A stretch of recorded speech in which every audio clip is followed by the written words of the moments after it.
May karapatan kang malaman kung paano ginagamit ang pera ng barangay.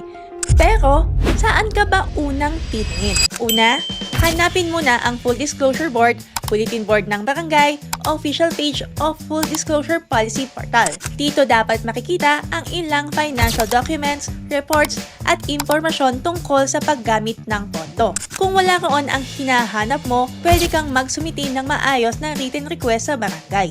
Hindi kailangan komplikado. Sabihin lang ng malinaw kung anong dokumento ang gusto mong makita, anong taon ng sakop, at para saan mo ito hinihingi. Halimbawa, magandang araw po. Humihingi po ako ng kopya ng approved annual budget ng barangay para sa taong 2026. Maging magalang pero maging specific.